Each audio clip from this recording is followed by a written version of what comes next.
es cubana 100%, como que mi Cuba es 100% cubana.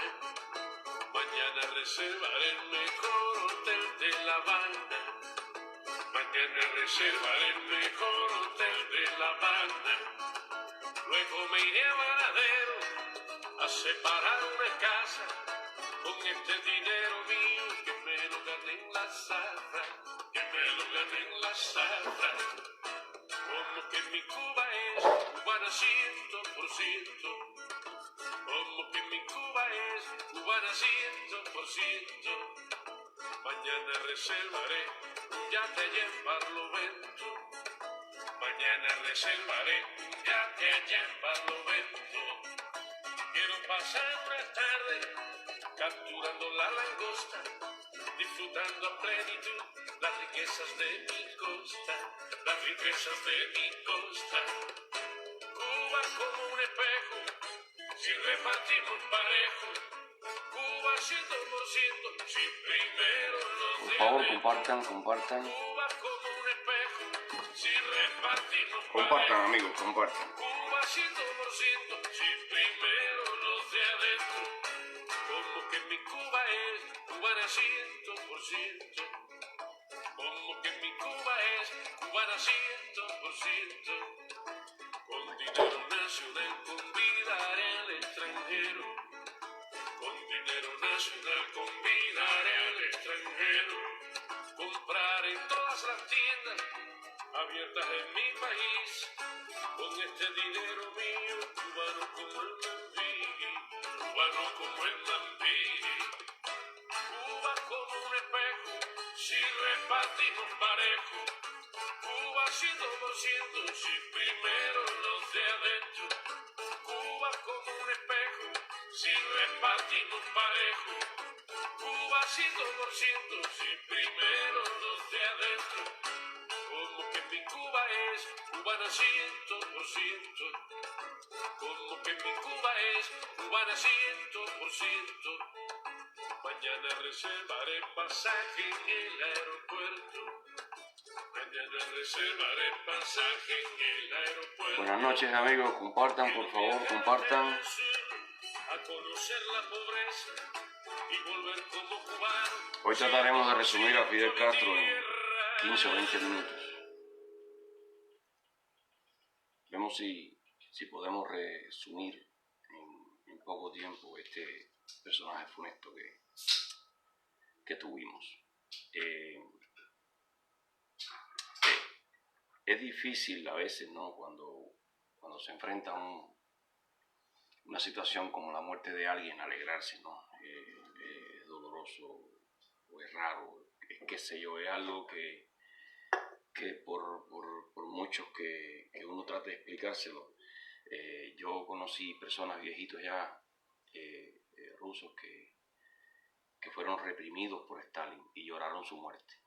La lloraron y me contaban que lloraban 4 minutos y de pronto se echaban a reír y se echaban a llorar y decían, ¿y qué va a pasar ahora, no? Pues bien, esos son los traumas y esos son los daños antropológicos que deja un personaje siniestro como este. Entonces murió hace ya, va para 3 años, y pues si me alegro hoy, pues no pasa nada, ¿verdad? Pues ya le tocaba morir, como de todas maneras, mi alegría o mi tristeza no tiene nada que ver con eso, ¿verdad? Con que el Señor haya muerto. Murió, vivió unos últimos años perdiendo cualidades una tras otra. Quizás lo mejor hubiera sido que hubiese vivido un poco más para ver cómo perdía, como toda la basura que intentó montar se deshacía, ¿no? Pero, bueno, vivió y murió sin ninguna de sus capacidades.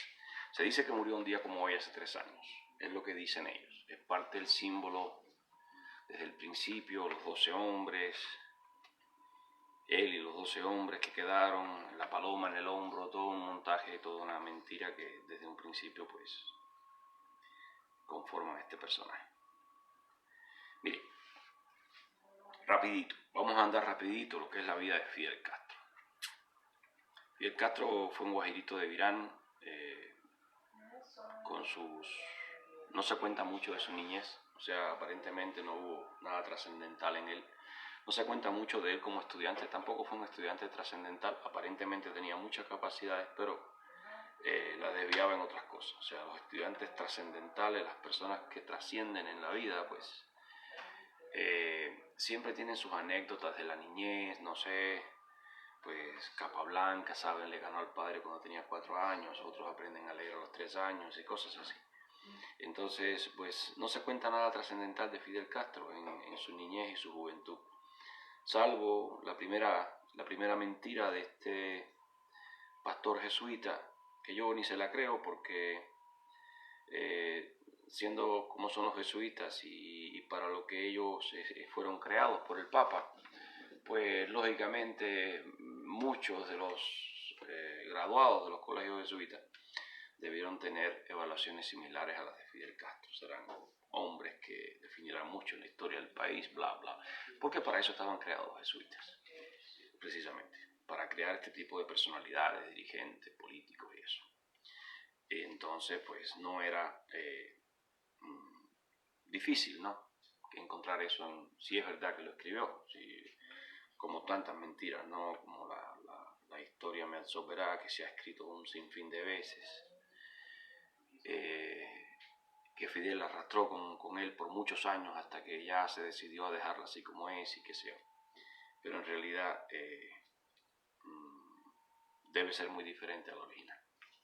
Bien, yendo rapidito, si ustedes ven allá en la pizarra, ya dice Fidel, del 44 al 46, Fidel visita numerosas veces los Estados Unidos. Por favor, compartan. Visita numerosas veces los Estados Unidos y en esas visitas pues no se sabe a qué venía, ¿no? Lo que sí se sabe es que participó en el rodaje de varios filmes. Eso es un hecho, eso está constatado en datos. Y en el año 47 Fidel participa en la organización de la expedición de Cayo Confite, que a todas luces es una acción CIA, ¿no? Más tarde, un año más tarde, Fidel en el 48 se ve mezclado en el Bogotazo, en el año 48. Estamos hablando de un hombre con 20 años más o menos, entre 18 y 20 años. Él visita Estados Unidos en varias ocasiones. Eso no aparece en su biografía, por supuesto. Eso no lo dice Curet, no lo dice nada de eso. Eso está acá, en otros documentos, fotografías, etc. En el año 47, Fidel tiene 21 años y participa en Cayo Confite, ocupa jefe de algo, no era jefe de ninguno de los batallones, pero sí era jefe de algo, creo que tenía algún grado, o sea, tenía algún conocimiento militar aparentemente. No sé de dónde lo habrá adquirido, pero personas como Masferrer y otros, habían militares de experiencia en Guatemala, otro Masferrer y otro más tenían experiencia en la Guerra Civil Española y así.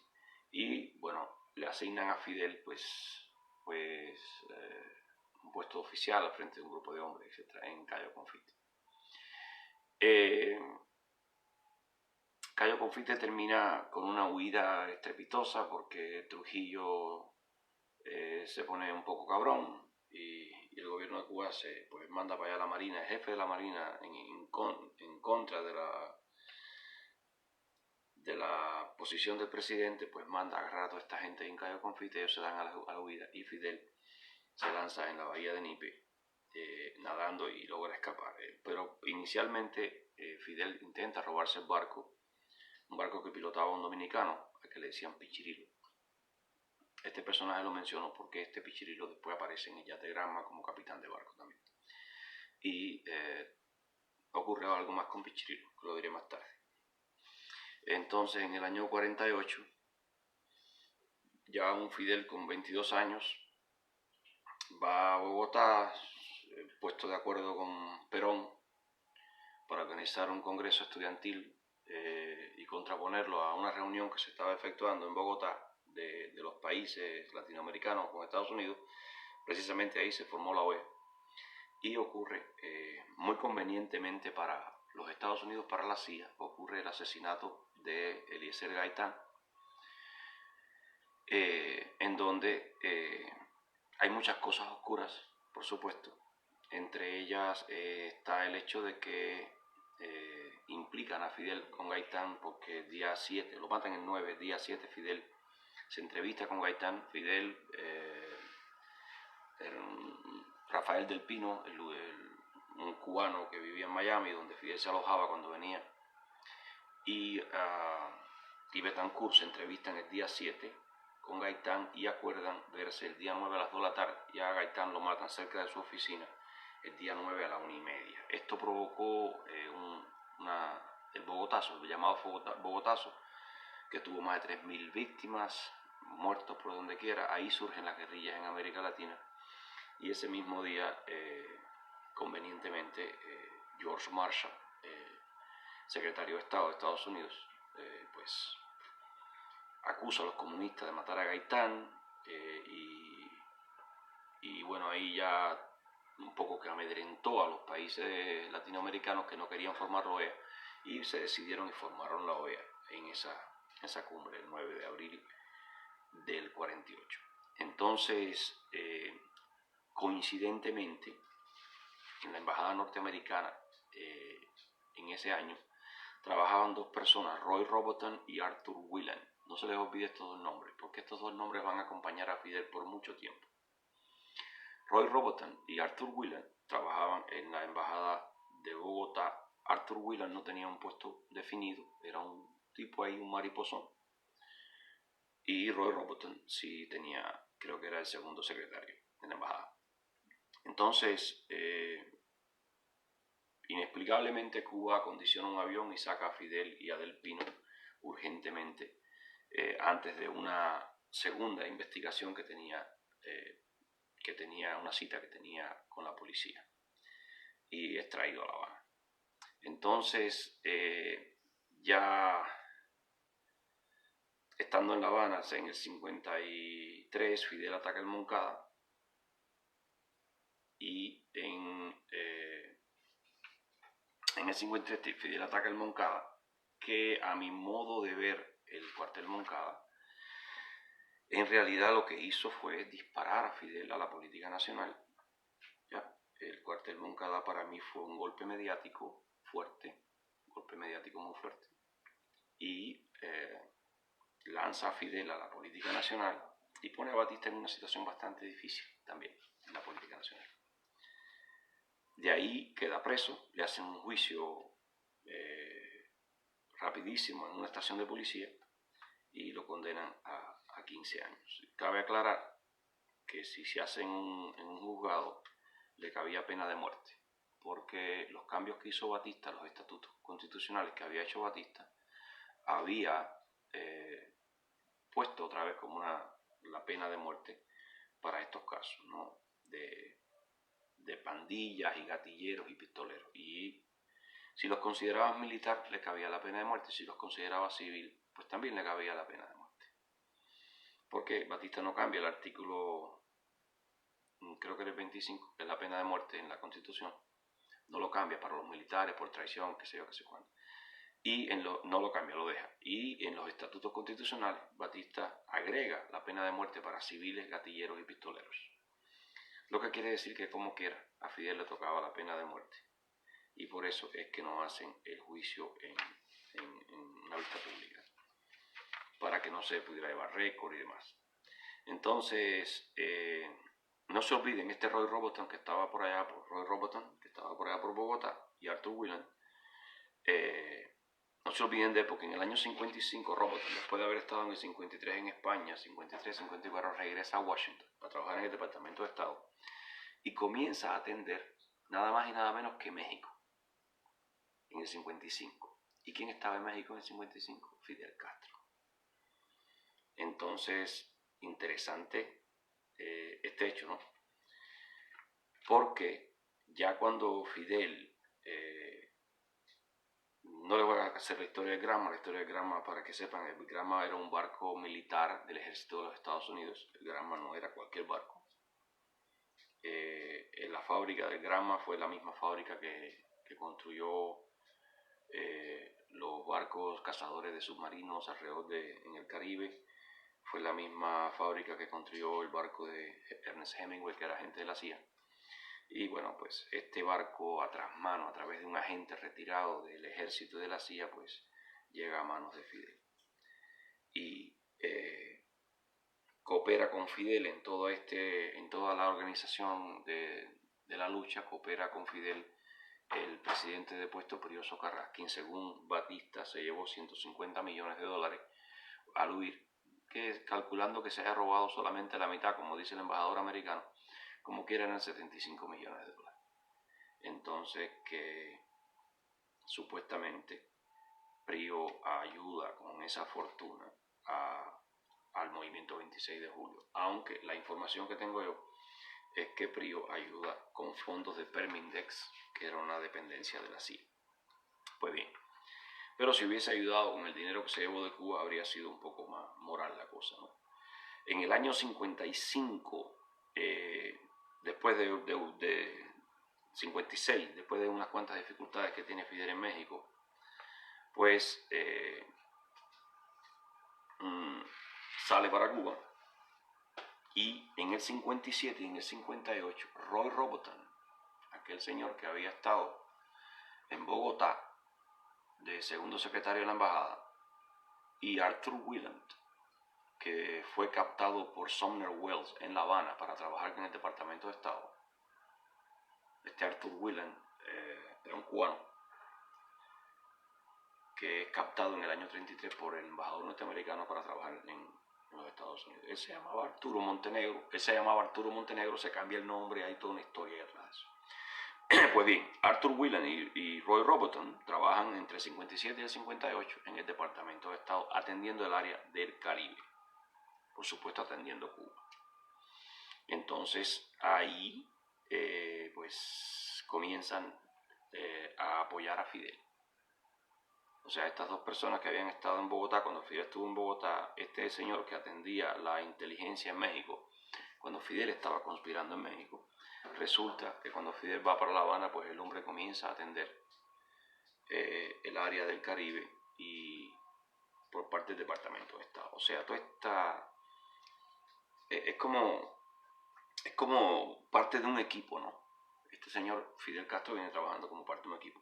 Faltó decir que en el año 48 Fidel conoce a David Rockefeller cuando él viene de Bogotá, que se mete a pandillero, le hicieron una prueba de ingreso a las pandillas y la prueba era matar a uno de los jefes de la UIR, Unión Insurreccional Revolucionaria o algo así. Y falla, no lo mata. Entonces se siente en peligro, se casa con la Díaz Valar y sale para Estados Unidos para que se calmen las aguas, ¿no? También se cambia para los socialistas en ese tiempo para que lo protejan. Entonces, conoce a Rockefeller en el 48, también se encuentra con Rockefeller en el 55, cuando estando en México, Fidel visitaba constantemente los Estados Unidos, poniéndose de acuerdo con Pío, porque Pío no era un personajillo secundario ni nada de esto en esta historia del movimiento 26 de julio.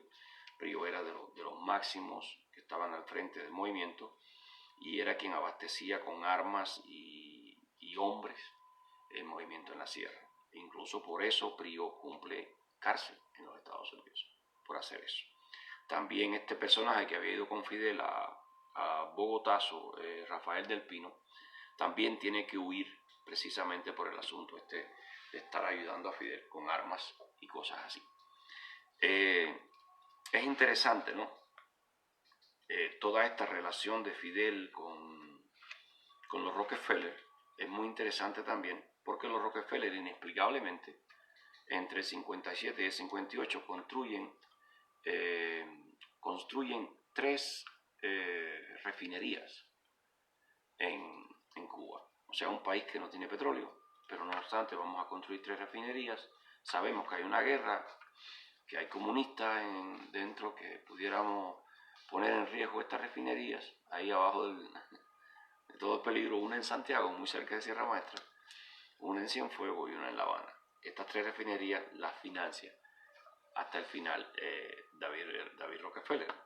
Y por supuesto no le dolió mucho porque siguió siendo amigo de Fidel una vez que triunfó la revolución, y hasta donde sabemos Fidel nunca le pagó esa refinería a nadie. Y no siento pataleta ahí que estén llorando los Rockefeller por eso, al contrario, están medio emparentados, medio casados con un cubano, la hija de Rockefeller casada con un cubano, y hay cubanos en la familia Rockefeller de alguna manera. O sea, lo digo para los cubanos de la isla, ¿no? O sea, tuvimos un personajillo interesante ahí. Este señor cuya muerte hoy se conmemoran 3 años. Habrá mucha gente en Cuba que lo estén llorando y ojalá y pudieran mirar el videito de lo que estoy explicando, porque ustedes están llorando a un farsante, ustedes están llorando a un señor que fue un déspota despiadado, un psicópata. Entonces se tejen muchas mentiras alrededor de Fidel, ¿ya? Y toda esta red de coincidencias extrañas en la historia hacen que uno piense acerca de este señor de una manera distinta. Entonces sale alguien y me dice, no, eso es conspiracionismo. No, yo no conspiré, que conspiró fue él. Ya, no sé, o sea, cuando yo miro una cosa esta y trato de averiguar algo, pues me dice, no, porque eso es conspiración. Y tal parece como que yo conspiro. No, yo no conspiro. Yo solo miro estos datos. Y aquí me parece que si alguien conspiró, fue Fidel Castro con todo esto. Faltaba decir que estos 2 señores que están en el Departamento de Estado entre el 57 y el 58 ayudando a Fidel Castro, estos 2 señores, uno de estos 2, Arthur Whelan, fue el que diseñó el ataque a Playa Girón, que como ustedes saben, hasta los mismos miembros de la brigada de cubanos que atacó Playa Girón dicen que esto fue diseñado para fracasar. Entonces, o sea, tenemos toda lo que se llama la estructuración y la creación de un líder. O sea, se estructura, se crea poquito a poco un líder. Ahí por detrás de mí se ven como 630 atentados. Miren, hacerle un atentado a cualquier persona quizás no lleve mucha logística, pero puede llevar días de planearlo, estudiar los itinerarios, hacer una serie de cosas. Hacerle un atentado a Fidel Castro es algo que lleva mucho estudio, ya como hacérselo hoy a Putin o hacérselo a Trump, lleva mucho estudio y lleva mucha logística. No alcanza una vida de 90 años para que te hagan 630 atentados. Señores, solamente cuenten hasta 100 y sean razonables, cuenten hasta 100, así 1, 2, 3, 4, Imagínense que cada una de esas veces que ustedes cuentan hay que tener armamento, tener personal, organizar, hacer un plan, itinerario, gastos de dinero, pasaje, identidades falsas. Son tantas cosas, ¿no? Y estos sueltan así 630 como si tal cosa, ¿no? La mayoría de estos atentados que sí ocurrieron, que fueron, yo calculo que a Fidel habrán hecho 20, 30 atentados, me imagino yo, que sí ocurrieron, pues fueron avisados por alguien y Fidel hasta los esperaba en el aeropuerto, me venían a matar, ¿verdad? Sí, no, claro, ¿entiendes? Entonces, estas son cosas, ¿no? Un poco cómicas. Fidel Castro, hasta ahí voy a llegar con él, porque hablar del Fidel que conocimos nosotros, las mentiras que nos metió y las cosas que nos hizo, pues es absurdo. Yo pienso que vale la pena desentrañarle a los cubanos de hoy aquel Fidel que comenzó en las pandillas universitarias, aquel Fidel que visitaba Estados Unidos entre el 44 y el 46 y que nunca lo contó, aquel Fidel que se llevaba con los cuatreros de la universidad, con Emilio Tro, andaba con una pistola en la cintura, no iba a clases, aprobaba por los pelos porque no le interesaba mucho lo que estaba haciendo. Ese era Fidel Castro. Ya estaba metido en cuanto chanchullo había y bueno, pues también tuvo la suerte, entre comillas, de conocer a una Díaz Balar, una familia bien acomodada, y pues se casa con la Díaz Balar. Entonces, yo no digo que la CIA tuviese o la CIA o el CFR tuviese a Fidel Castro como único candidato. No, esto no se hace así. Esto se escogen 4, 5, 10, 15 candidatos, se meten en esa lucha y pues a ver quién va más adelante, ¿no? Porque las balas no tienen nombre. O sea, en cualquier balacera una bala pudo darle. Por casualidad se disparó, lo mató y ya se acabó todo el plan. La CIA no trabaja así, el CFR no trabaja así.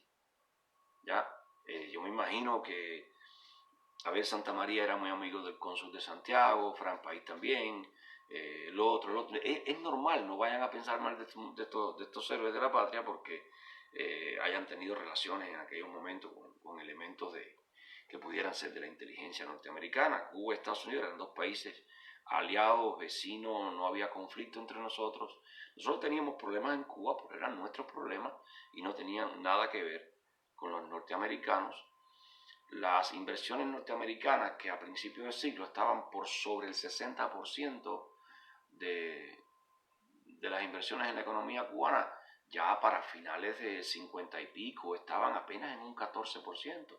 Y la mayor parte del otro por ciento, hasta casi el 80%, era de cubanos nacionales, ¿no? Y entonces no existía una razón para tildar ahora a Abel Santamaría de mala persona, ¿no? Porque tenía relaciones buenas o conexiones con entidades de Estados Unidos, que era un país amigo. O sea, no es nada del otro mundo. Ni siquiera era alguien en el gobierno, ni mucho menos. Igual pudo pasar con Juan Manuel Márquez. O sea, yo calculo que la CIA habrá puesto sus ojos en varios de estos líderes estudiantiles, ¿no? Y entonces, bueno, a ver cuál resulta. Y murió José Antonio Echeverría, muere Juan Manuel Márquez, y van quedando todos por el camino ya. Y bueno, los que llegan a La Habana con Fidel comienzan entonces a convertirse en traidores, a convertirse en acá, a convertirse en allá, y comienzan también a desaparecer. Yo me imagino que Fidel, con la misma preparación que le dieron en los Estados Unidos, o quién sabe dónde, pudo ir detectando esos otros personajillos y irlos eliminando. Es una teoría, ¿no? Es una posibilidad. Entonces, pues, miren, yo pienso que los americanos pusieron a Fidel Castro en el poder. Esto ya lo he dicho muchas veces, pero esta directa de hoy es cortita, ya yo no voy a hablar más de Fidel. Voy a hablar ahora de cómo los americanos lo pusieron ahí, rapidito, para que esto, cuando yo lo pase a YouTube, pues la gente en Cuba lo pueda ver. Voy a leerle 20 cosas que hizo el Departamento de Estado de Estados Unidos, 20 cosas que hizo el Departamento de Estado de Estados Unidos para facilitar la llegada al poder de Fidel Castro. Pues bien, suspensión de la venta de armas y municiones al gobierno de Cuba, la cual tuvo un devastador efecto psicológico en quienes apoyaban al gobierno cubano. Por otra parte, este acto tuvo un gran efecto psicológico de aliento para los partidarios de Castro. Obligó a Batista a buscar armas en otra parte, lo cual entrañaba gran retraso. Además, la negativa de los Estados Unidos hacía difícil que Cuba obtuviera armas en otras naciones. O sea, las naciones, si Estados Unidos decía que no, pues todo el mundo, nadie quería. Era como un efecto dominó. Dice, negativa a cumplir los pedidos de armas pendientes que habían sido pagados previamente. O sea, no solo no le vendía armas, sino que las que ya había recibido el pago y todo, pues no se las entregaba.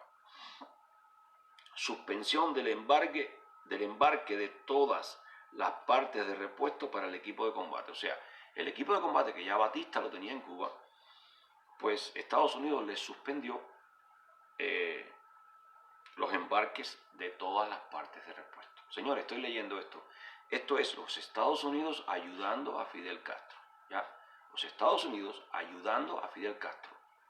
No sé si lo están leyendo bien, si quieren que se lo empiece a leer otra vez. Ya.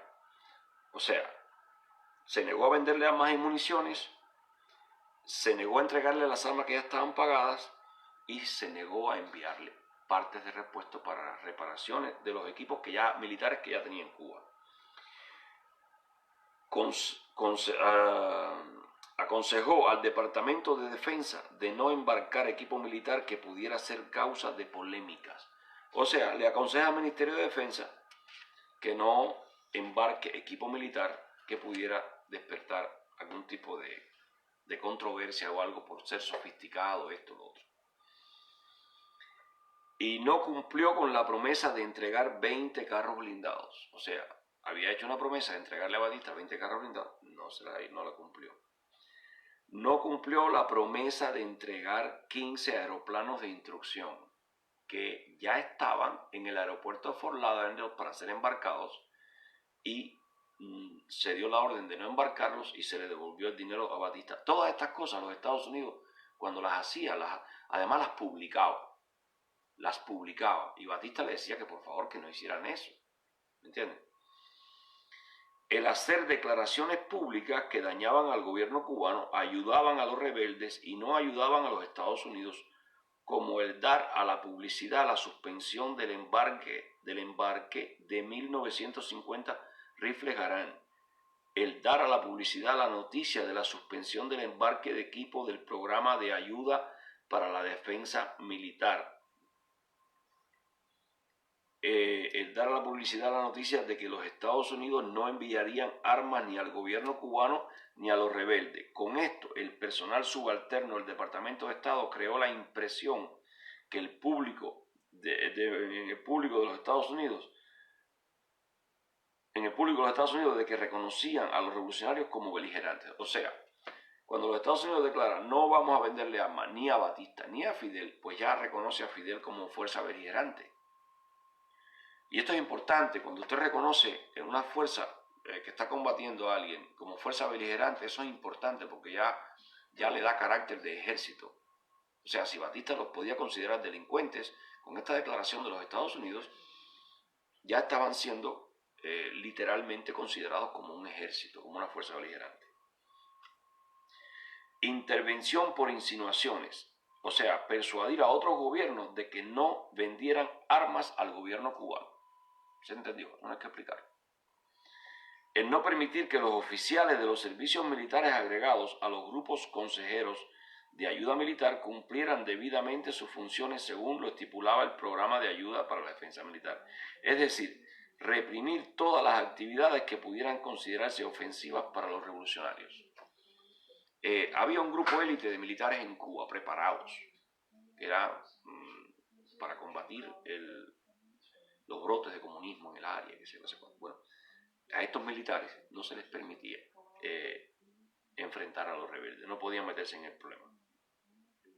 Ejercer presión sobre el gobierno de Cuba, llamando continuamente su atención sobre la violación de las estipulaciones del programa de ayuda de defensa militar con Cuba, el cual determinaba que el equipo militar no podría usarse para otros fines que no fueran la defensa del hemisferio sin el consentimiento previo de los Estados Unidos. O sea, Batista no podía usar el armamento que tenía sin pedirle permiso a los Estados Unidos. Y los Estados Unidos, por supuesto, le decía que no podía.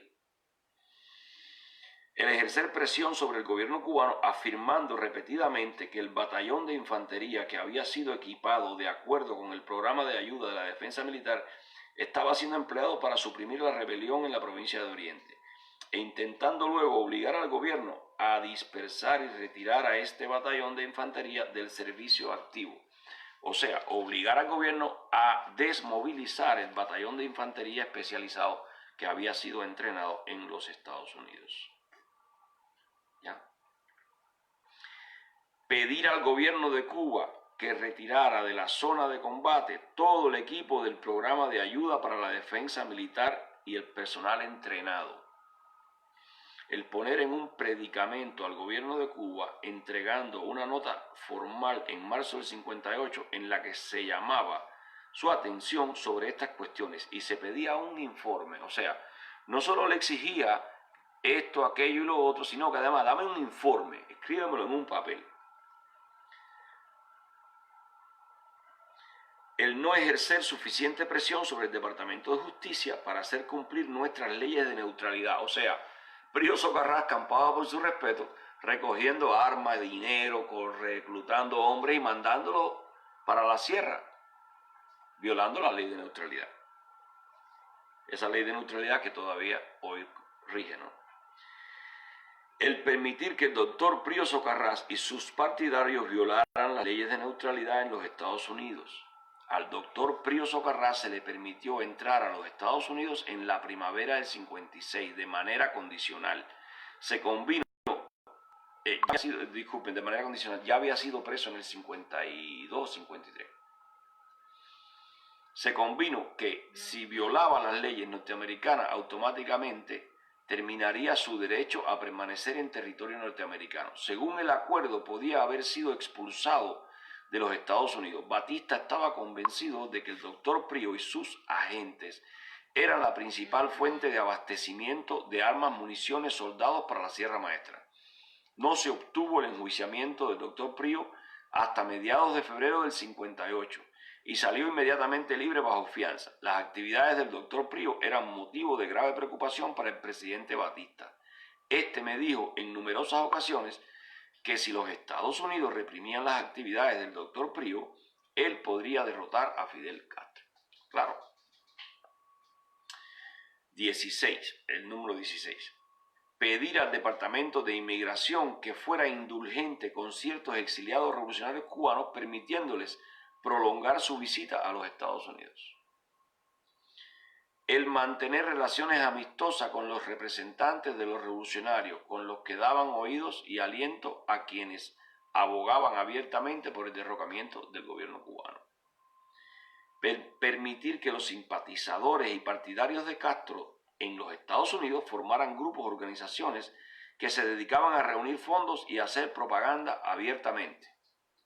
Ya, o sea, en plena campaña de la Sierra Maestra, Fidel Castro tenía gente dentro de Estados Unidos haciendo campaña abiertamente, recogiendo dinero abiertamente para mandarles a ellos, ¿no? Hoy es un delito, hoy sí es un muchacho, mercenarios. Poner en un predicamento al gobierno cubano, o sea, advertirle al gobierno cubano, dándole instrucciones al embajador de obtener seguridades de que el gobierno cubano no dejaría caer bombas sobre las ciudades cubanas donde se hallaban los rebeldes y que los bombarderos del programa de ayuda militar usaran bombas sin metrallas. Esto lo he dicho varias veces. O sea, las bombas no podían tener metralla. O sea, para una bomba matar a un rebelde tenía que caerle en la cabeza. El mantener relaciones estrechas con Heber Matthew, del New York Times, quien daba la impresión en sus editoriales de abogar por la caída de Batista. Como ven, estas fueron las medidas y las formas en que se manifestó la ayuda concretamente, estos son documentos, del gobierno norteamericano a Fidel Castro. Acá hay una entrevista en el Congreso, una sesión del Congreso del 30 de agosto del 60 con el embajador de La Habana. El senador Eastland le pregunta, ¿alguna vez ganó Castro una batalla? El señor Smith, el embajador, le dice, Castro nunca tuvo una victoria militar. Las más grandes victorias que alcanzó fueron incursiones contra los cuarteles cubanos que están esparcidos en el interior y pequeñas escaramuzas con las tropas del gobierno. El senador Eastland, ¿cómo llegó al poder? En primer lugar, ¿por qué se fue Batista?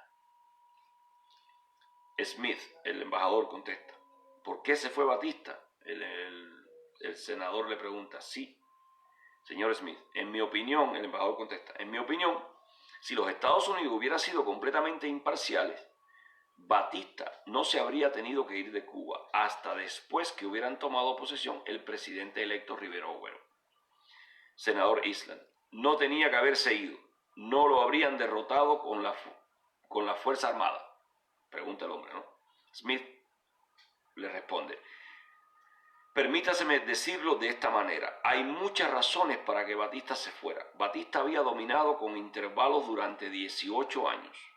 Su gobierno se estaba desintegrando al final debido a la corrupción y al hecho de que había estado demasiado tiempo en el poder. La brutalidad de la policía iba empeorando. Siguió el embajador. De hecho, el hecho de que los Estados Unidos no apoyaran a Batista tuvo un efecto psicológico devastador en las Fuerzas Armadas y en los dirigentes del movimiento obrero. Esto contribuyó mucho para provocar su caída. Por otra parte, lo que hicimos en los Estados Unidos fue causa de que subiera Castro al poder, hasta que ciertas porciones de la prensa norteamericana empezaron a escribir artículos desdeñosos contra el gobierno de Batista. La revolución castrista no había progresado. Batista incurrió en el error de exagerar la importancia del doctor Carlos Prío Socarrás, quien residía en Florida, y de menospreciar la importancia de Castro. Prío trabajaba desde los Estados Unidos, desde Florida, enviando a los revolucionarios armas, municiones, soldados y dinero. Batista me dijo que cuando Prío se fue de Cuba, Prío y Almasía se llevaron de Cuba 140 millones de dólares. Si reducimos esta cifra a la mitad, quizás se llevaron 70 millones. Se cree que Prío gastó muchos millones de dólares en los Estados Unidos para ayudar a los revolucionarios. Lo hizo desde nuestras propias costas. El senador Eastland. No se hizo ningún intento de evitarlo. El señor Smith, el embajador. El gobierno de Batista se quejaba continuamente de los vuelos y descensos de soldados y armas que iban desde Estados Unidos. Siempre mantuve completamente informado al Departamento de Estado, pero al parecer nos era muy difícil hacer cumplir nuestras leyes de neutralidad. A veces he deseado que hubiéramos sido en esa época la mitad de diligentes que hemos sido después para hacerlas cumplir. ¿Entendieron? O sea, ojalá en esa época fuéramos tan rectos como hoy. Ya, o sea, lo mismo que estamos diciendo los cubanos en todas las directas, ¿no? Por eso es importante recordar estas cositas. ¿Quién fue este señor, esta personalidad oscura de la historia de Cuba? Y quizás tengamos la suerte en vida de aclarar realmente quién fue este personaje traidor. No creo que fue cubano, no lo considero cubano. Lo considero un pichón de español, nacido allá en Virán. Es lo que yo creo. Y lo digo así, con bastante desprecio, bastante despectivo. Este señor fue un criminal. Entonces, bien. Para terminar, quiero hablar algo sobre la Constitución del 40. Hoy yo estuve escribiéndole a Mondejar algunas cosas.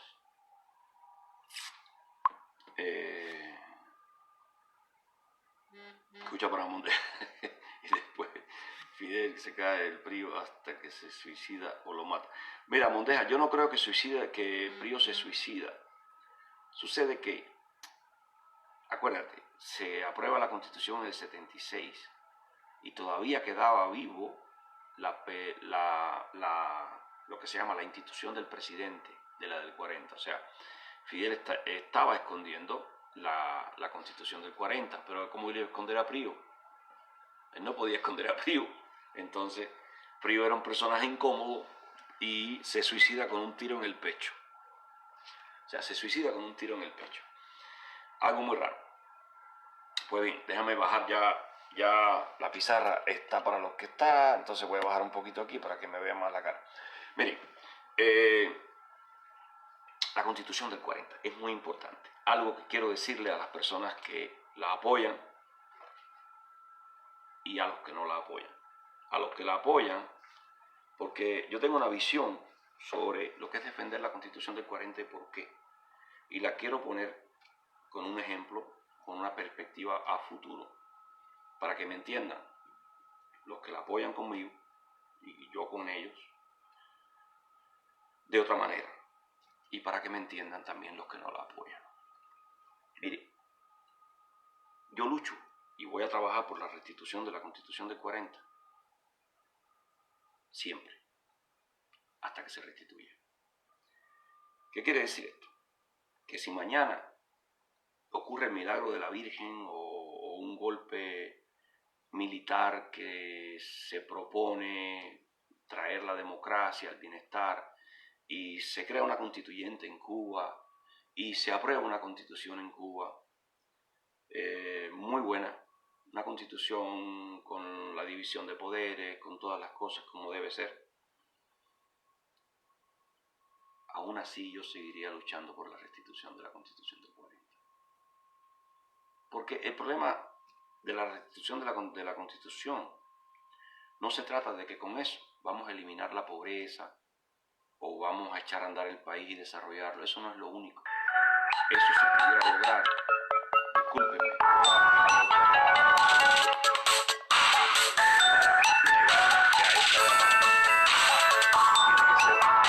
Siempre la misma persona, siempre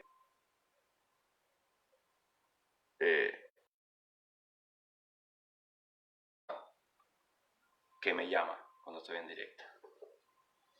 Miren, la situación que tiene Cuba hoy, por supuesto que se resuelve con una buena constitución.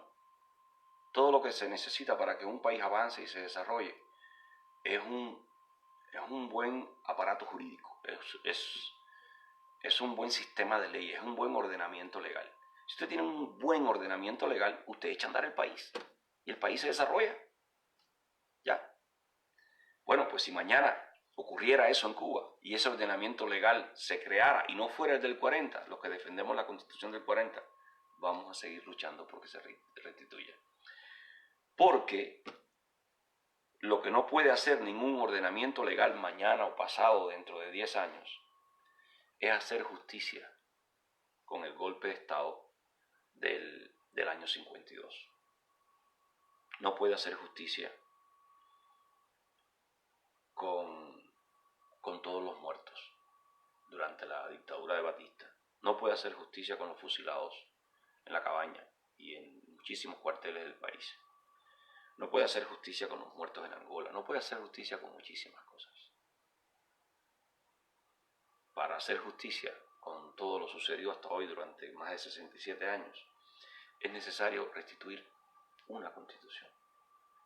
No hacer una constitución buena, no, restituir una constitución que nos ofrece, por supuesto, el camino a hacer reformas, a mirarla de otra manera, a absorber la modernidad, como quieren algunos que se creen muy modernos, ¿no? Entonces, ese es mi punto. Ese es mi punto. La visión constitucionalista, la visión del movimiento constitucionalista, y hay varias personas en el diálogo, no sé si opinan igual que yo, es que no importa lo que se haga mañana, y ojalá que se haga cualquier cosa, no necesariamente tiene que ser nuestra variante, otra variante, que triunfe mañana quien sea, y se arreglen las cosas. Aún así vamos a luchar por la restitución de la Constitución del 40, porque es un saneamiento de la sociedad, es un saneamiento de la historia. Entonces, pues, déjenme saludar, caballero. Yo tenía el teléfono al revés. Hola, Enrique Pérez, sí, un placer, mi hermano. Tenía el teléfono al revés, entonces no he visto absolutamente a nadie del diálogo. Entonces ahora déjenme saludar a un puñado de gente, leer algunos comentarios, ¿ya? Entonces, nada, pues, acá tengo a Liborio Libre, a Randy, Heredia, Guillermo, Santiago Ferrán, Ángel Alexis, Pablo Antonio, Frank Fernandini, Whitney, Humberto, Sergio y la mar de comentarios que trataré entonces de mirar por acá por la computadora a ver si puedo leer más fácil que en el teléfono. Pues nada, no sé, hay personas del movimiento constitucionalista ahí que no sé, con estas últimas variantes que yo les planteo, y se las planteo también a las demás personas que todavía no aceptan el constitucionalismo como una vía. Yo se los planteo que aun si la variante de ustedes triunfara y lograran algo, se van a encontrar con nosotros, nos vamos a encontrar en una lucha, ya en una Cuba democrática, nos vamos a encontrar en una lucha fuerte. O sea, como quiera, hoy luchamos juntos, hombro con hombro, ustedes con una idea, nosotros con otra, pero si ustedes ganan, van a tener que luchar con nosotros porque vamos a seguir en la lucha. La lucha de nosotros termina con la restitución de la Constitución de 40. Entonces, pues Clavijo está por ahí. Pablo Antonio, hola, saludos revolucionario Pablo, saludos soberanos. Sí, claro, Heredia, gracias. Heredia va a subir los views como de costumbre. Es que solo Fidel habló de restituir la Constitución del 40. Sí, Fidel fue el único que habló de restituirla. Y después la ignoró por completo. Y metió al pueblo, es lo que yo digo siempre, metió al pueblo en una vorágine de sucesos increíble. Santiago Ferrán, buenas noches. Guillermo Machado, metió al pueblo en una vorágine de sucesos que lo engañaron. ¿Me entienden? Entonces, tenemos que, decir cosas no importantes, consignas que dejó Fidel. Dentro de la Constitución, todo; fuera de la Constitución, nada. ¿Les gusta esa consigna, no? Dentro de la Constitución, todo; fuera de la Constitución, nada. Es importante. Esa consigna, creo que Fidel la tuvo y la cambió. Entonces, bueno, no sé si alguien tiene alguna pregunta. Yo estuve leyendo algunos pedacitos, ¿no? Algunas citas del libro del embajador, que eso por sí, el libro en sí mismo constituye una fuente, ¿no? Ahí hay muchas cosas de... Hola Luis Cruz, de Tampa, de San Cristóbal también, la gente de San Cristóbal, como tiene cristobaleño Tampa. El libro tiene muchas cosas interesantes, pero bueno, yo quería hoy, en el día del aniversario de la muerte de este oscuro personaje de nuestra historia, mostrarle cómo los Estados Unidos lo pusieron en el poder. Y quería mostrarle todas estas cosas extrañas que ocurrieron con él, ¿no? Su amistad con Rockefeller hasta que murió Rockefeller y hasta que... el hecho de que, siendo el CFR, la cabeza pensante, el think tank del gobierno de los Estados Unidos, siendo el CFR la institución sin fines de lucro que define la política exterior de Estados Unidos según Hillary Clinton, lo dijo Hillary Clinton, ¿por qué Fidel nunca la mencionó? ¿Por qué Fidel nunca mencionó el CFR? Tampoco mencionó nunca la Constitución de 1940. Sin embargo, ya en sus años, en sus patinazos de mentales, se pone a criticar el club de Vindenberg, algo así se llama el club por allá por Europa, que es el similar del CFR, pero por allá. Pues nada, mis amigos, un placer. Es una locura, no hay dinero para eso. Claro, mira, Mondeja plantea algo lógico, caballero. Miren, la creación de una constituyente. Esto lleva votaciones, esto lleva mecanismos de aseguramiento de que no haya fraude, periodismo, esto lleva toda una logística. Generalmente los países en situación de cambio son ayudados, porque esto lleva mucha inversión, lleva mucho gasto. Entonces, crear la constituyente, después que se discutan, que crear un proyecto que se discuta y después someterlo a un referéndum, porque antes no se sometía a referéndum porque se le daba poder soberano a la constituyente, que pudiera hacerse hoy también, pero no es lo que se estila en el constitucionalismo actual. Se estila pues someterlo al pueblo.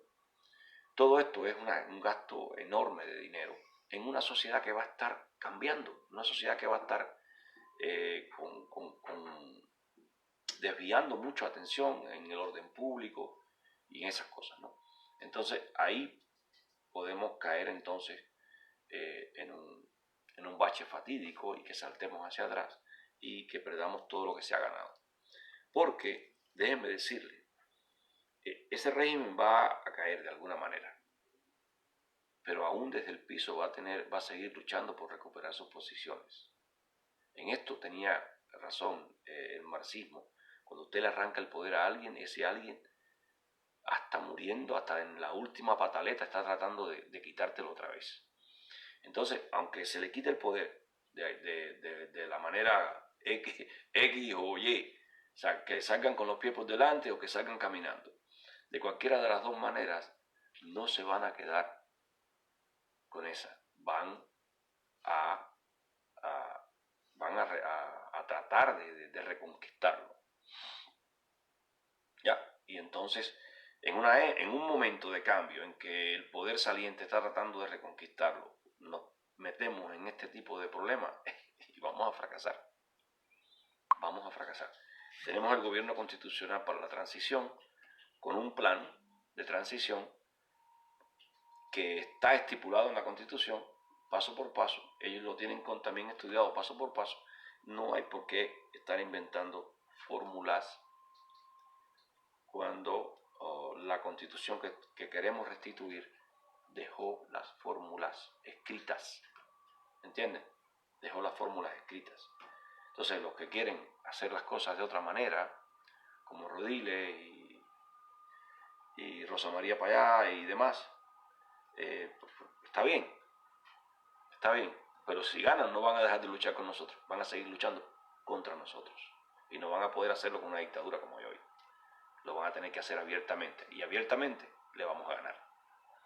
Abiertamente les vamos a ganar. Entonces, y otra vez, para que no quede el feo que hizo el fantoche en su directa, les voy a explicar. El movimiento constitucionalista no quiere imponerle nada a nadie. Nosotros queremos promulgar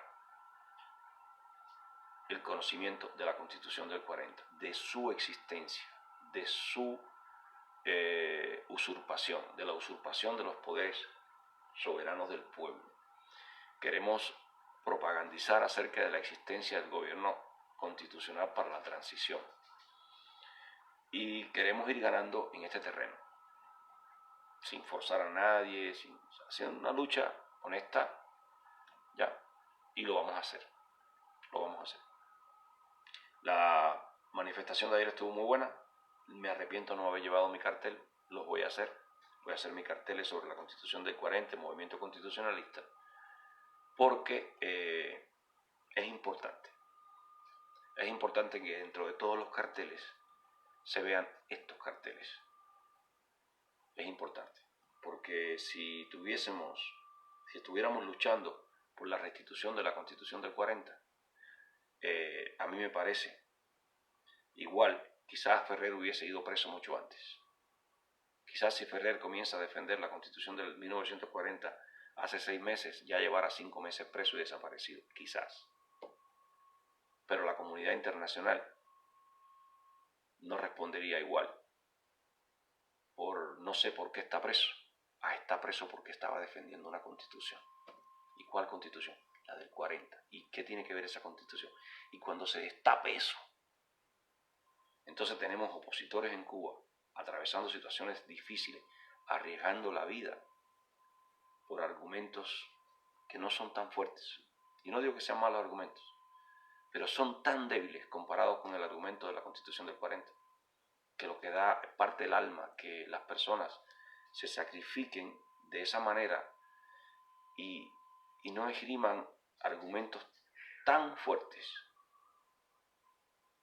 porque es que no entienden lo que es una constitución. Yo se lo explicaba el otro día en la directa de La Patria es de Todo, y yo les decía que la atracción de una nación hacia una constitución es un reflejo incondicionado de la nación. Cuando usted la forma la nación incondicionalmente, ella tiende a una constitución.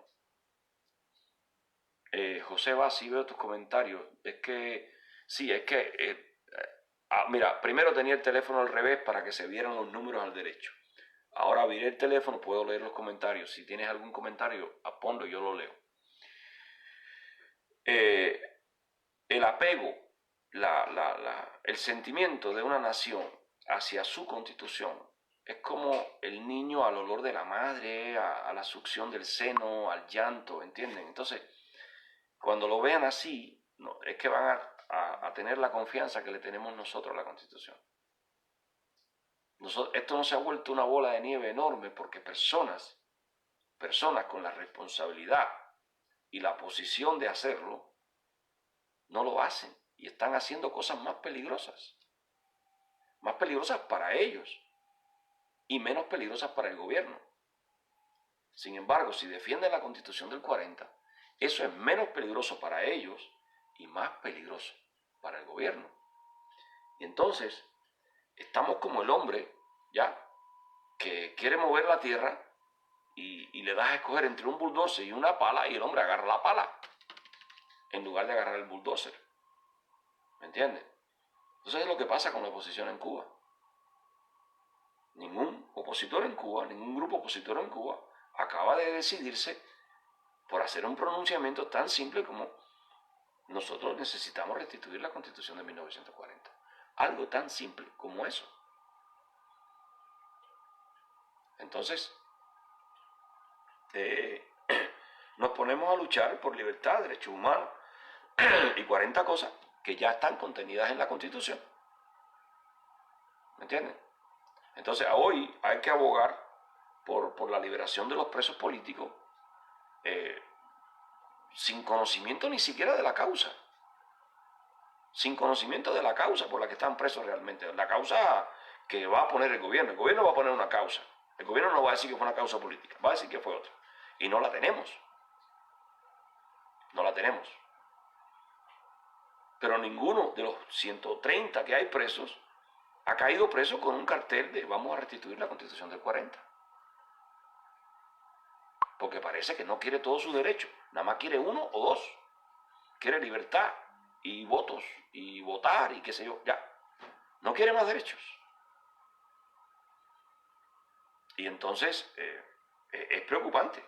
Es preocupante cómo la gente escoge la peor herramienta de lucha.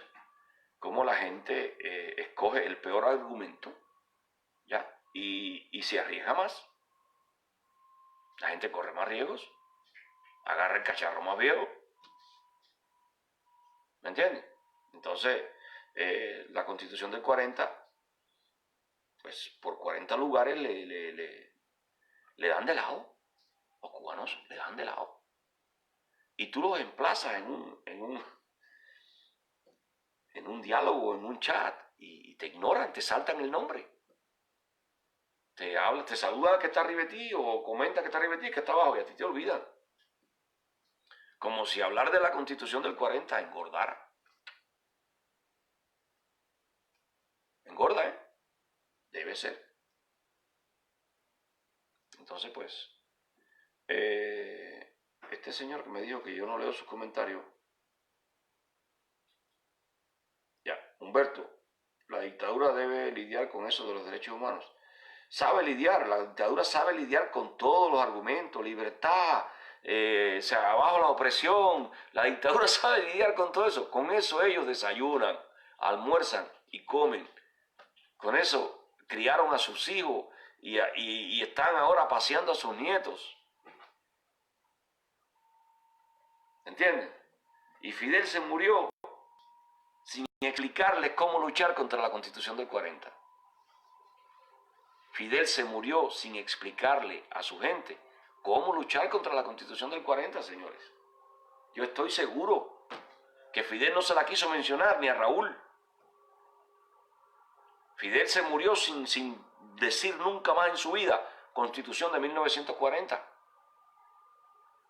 Entonces, es otra buena noticia que les estoy dando. Ese think tank, porque la seguridad, no se vayan a pensar que son bobos, ¿no? La seguridad del Estado cubana es buena en lo que hace. Y te mete un líder aquí, antes de metértelo aquí, le parte 4 costillas, le saca un ojo, lo mete aquí, y es de ellos. Y es de ellos.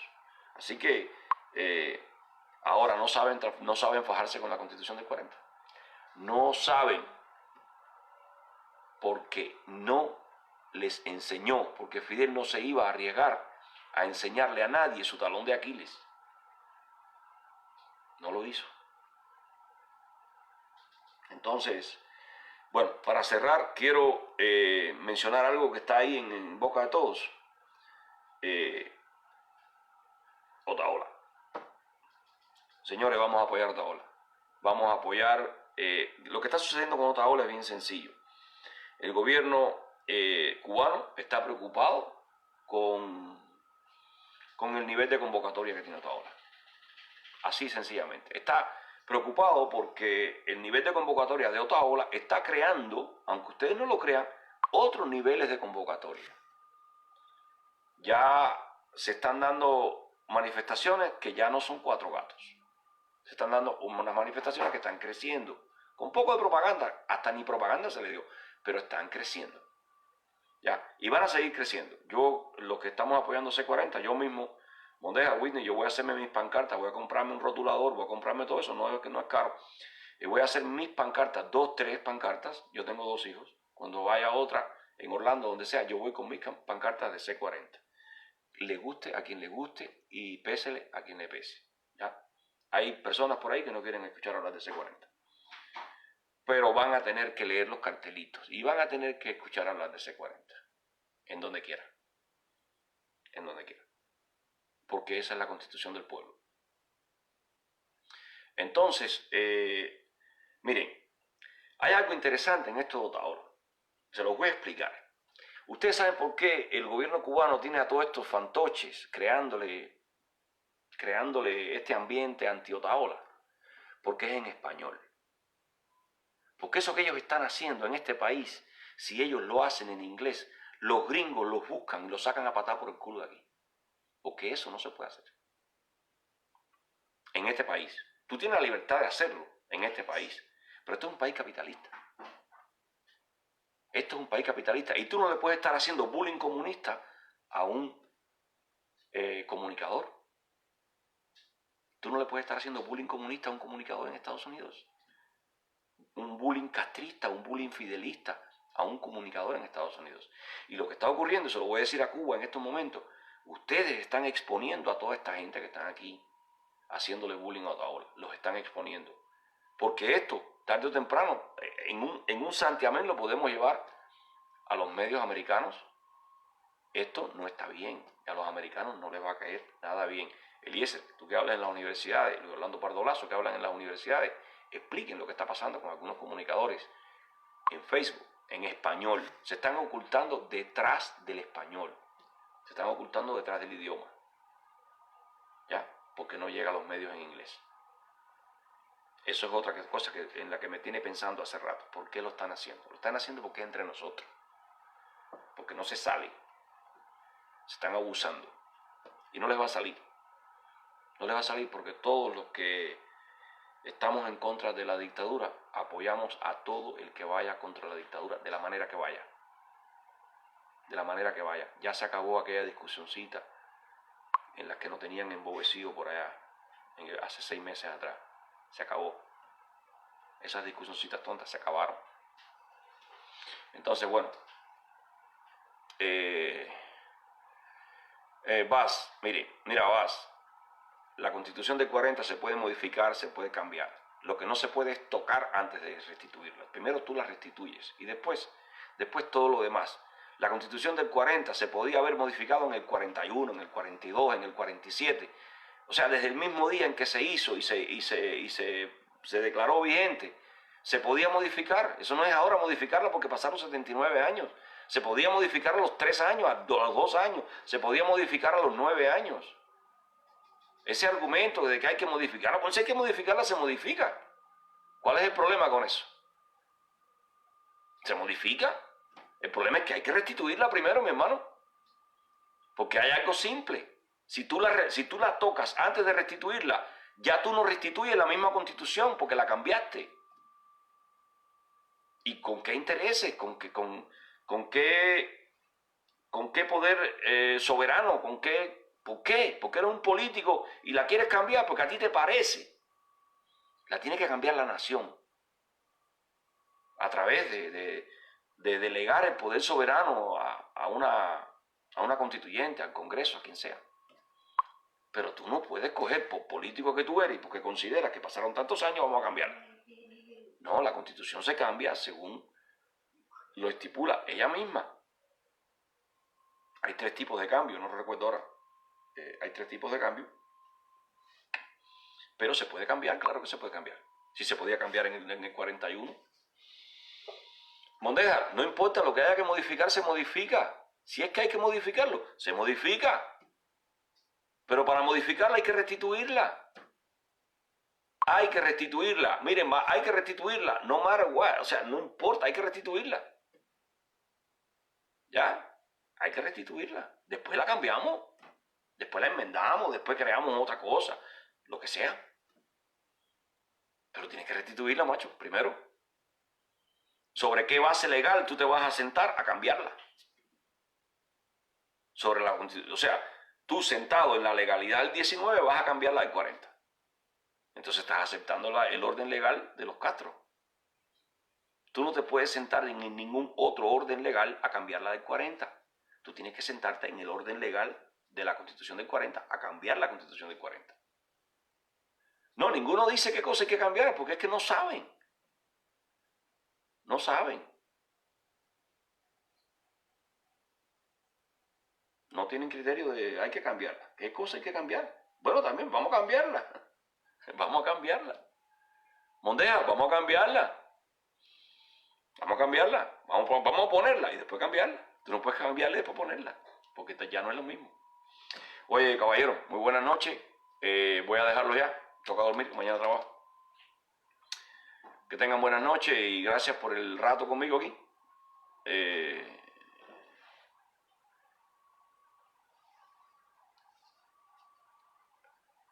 Mira, Búmbata.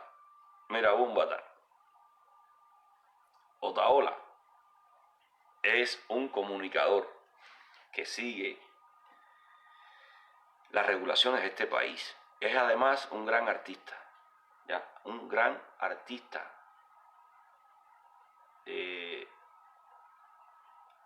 Van a sufrir mucho ustedes. Búmbata, ustedes van a sufrir mucho. Con Otaola, a ustedes les toca sufrir mucho. Pero bueno, que les gusta. A ustedes les gusta, pues van a sufrir. Así que, y vamos a ver, no van a lograr lo que quieren. No van a lograr nada de lo que quieren.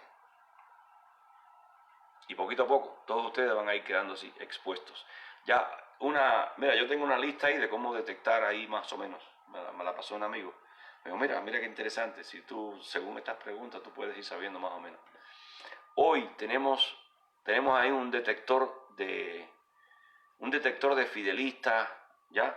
Un detector de entusiastas que apoyan el régimen. Es Otaola. Otaola es el patrón. Usted nada más mírelo. Si se suma a esta campaña contra Otaola, ya eso está clarísimo. Esa gente apoya al régimen. Porque están sin argumento, no tienen razón en nada. Están atacando a la persona, no están atacando las ideas. Así que es muy fácil. Vamos a cazar, vamos a, por lo menos a detectarlos, ¿no? Quitarlos de nuestros amigos, que no entran a nuestro espacio. Con esa gente, ¿para qué vamos a hablar? Todavía usted habla con alguien que está en Cuba y que está cegado por toda aquella campaña y que está cegado por toda aquella realidad, ¿no? De pobreza pareja y todo eso. Y puede argumentarte cosas tontas y tú lo miras como diciendo, vine al pasado, ¿no? Pero que tú veas una persona en Estados Unidos con tanta información que tenemos, con tantas cosas que hablamos, atacando de esta manera y con estos argumentos a Otaola o a cualquier otra persona, ahí no hay nada que hacer. Ahí no hay nada que hacer, caballero. Discúlpenme. Ahí no vive nadie, como dicen mis sobrinos. Ahí no vive nadie. No intenten más nada con esa gente. No los convenzan de nada. Elimínenlo. Cada que ustedes vean eso, elimínenlo. No quiero ver más publicaciones de Marita, no sé qué. No quiero ver más publicaciones de Yuca, del otro. No quiero ver más publicaciones. Hagan eso. para que se queden entre ellos lamiéndose uno al otro ahí. Evítense malos ratos, evítense leer gente estúpida. El que a estas alturas esté cooperando con el gobierno cubano en los Estados Unidos, en la internet, ese ni tiene cerebro, ni tiene nada. ¿Para qué ustedes quieren estar mirando esas publicaciones? Yo no las miro, yo las veo y nada más que veo cómo comienza la gotácata. No quiero ver más publicaciones de esta persona. No quiero ver más publicaciones de esta persona. Y ya, así de simple. Así de simple. Yo vi las 3, 4 primeras cosas que se publicaron y ya yo sé todo lo que viene por allá atrás. No hay nada. En esa casa no vive nadie. ¿Entendieron?